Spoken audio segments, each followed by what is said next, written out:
Bismillah, alhamdulillah, wa salatu wa salamu ala rasulillah wa ala alihi wa ashabihi wa man walah, amma ba'd. Assalamu alaikum wa rahmatullahi wa barakatuh. Alhamdulillah, our next ayah under the chapter of Al-Yaqeen wa Tawakkul is in Surah Ali Imran, verse 173 to 74. Where Allah Azza wa Jal said, الَّذِينَ قَالَ لَهُمُ النَّاسُ إِنَّ النَّاسَ قَدْ جَمَعُوا لَكُمْ فَاخْشَوْهُمْ فَزَادَهُمْ إِيمَانًا وَقَالُوا حَسْبُنَا اللَّهُ وَنِعْمَ الْوَكِيلُ فانقلبوا بنعمة من الله وفضل لم يمسسهم سوء واتبعوا رضوان الله والله ذو فضل عظيم.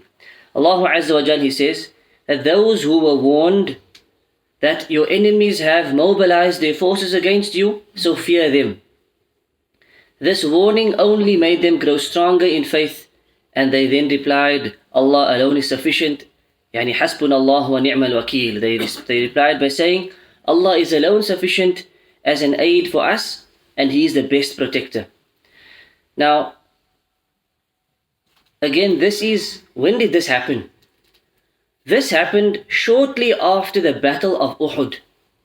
After the battle of Uhud, what happened? We know the Muslims were winning, and then the archers came down for the spoils of war, and then Khalid ibn Walid radiallahu anhu at the time was not a Muslim, led the enemy forces and they managed to then put the Muslims on the back foot. And in many ways the Muslims then lost this battle from this point onwards. Approximately 70 of the Sahaba were martyred fi sabilillah. And Rasulullah sallallahu alaihi wasallam himself was injured. He was injured in this battle to the point that a rumor had spread that he had been killed. And so many of the Sahaba, firstly some of them had died. Number two, many of them were injured. Physically they were injured, and of course emotionally, mentally, they were suffering. So as this battle has now ended, they are now retreating, a man returns to them. And this man, he basically followed the enemy. As the enemy was retreating, this man has overheard what they said. And basically the enemy was saying to each other, we nearly had them. We had the Muslims on the back foot. We had Rasulullah sallallahu alaihi wasallam, Muhammad was injured. Now is the best time to go back and finish them off. Now is the best time. Let them not recover. Let them not regroup. Let's go back and finish them off. And so what happens? The enemy regroups and they come back to finish the Muslims off. This man comes back. Before this happens, he informs Rasulullah sallallahu alaihi wasallam and he says, قَدْ جَمَعُوا لَكُمْ. This is what Allah tells us.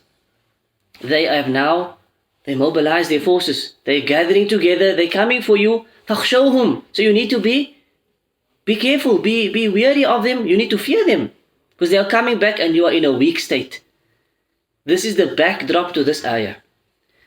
But what happens to the Muslims? Sahaba, they just lost. They are suffering. Their friends and family have died. They are physically injured. Their morale is down. Emotionally, mentally, they are weak. You should be wary of them, this man says.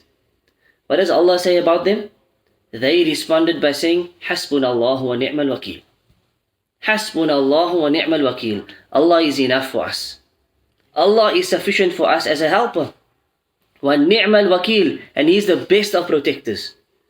We don't need to fear anyone besides Allah Azza wa Jal. We will not fear our enemies. If we have Allah with us, that's enough for us.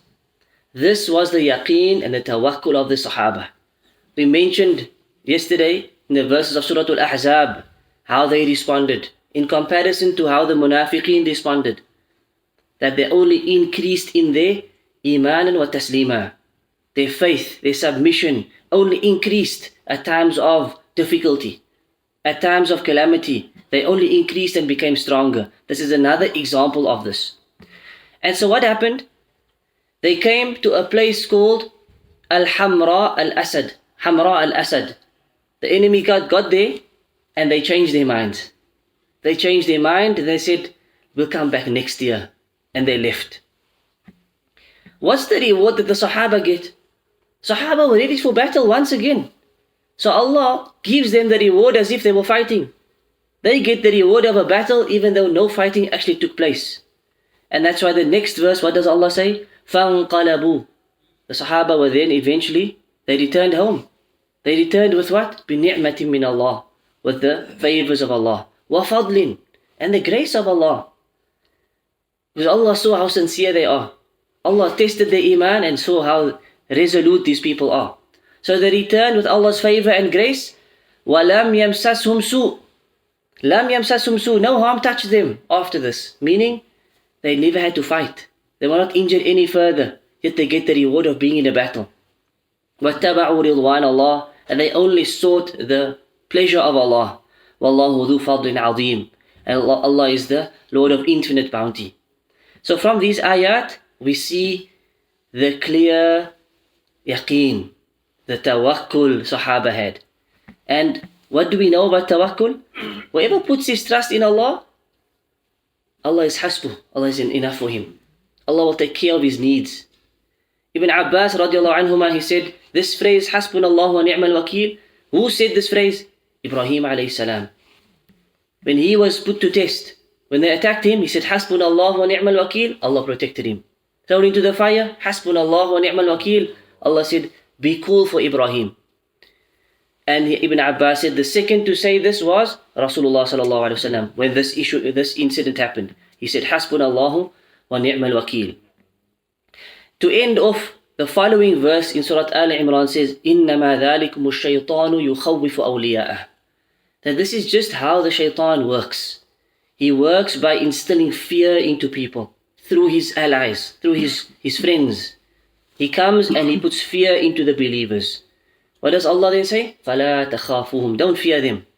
Do not fear shaitan and his allies. وَخَافُونِي. Fear me. Fear me. إِن كُنتُم مُؤْمِنِينَ. If you are truly a believer. This is tawakkul, this is yaqeen. So the believer should put their trust in Allah Azza wa Jal and stand firm for the haqq. Stand firm for the truth. Not be intimidated by anyone else who is pushing him to oppose the truth or be quiet in the face of the truth. Rather, he should fear Allah Azza wa Jal and put his trust in him, and Allah will be sufficient for him. Just like he was for the righteous predecessors like the Sahaba and others. Wallahu a'lam, wa sallallahu ala nabiyyina Muhammad wa ala alihi wa sahbihi ajma'in. Subhanakallahumma wa bihamdik. Ashhadu an la ilaha illa anta astaghfiruka wa atubu ilaik. Wassalamu alaikum wa rahmatullahi wa barakatuh.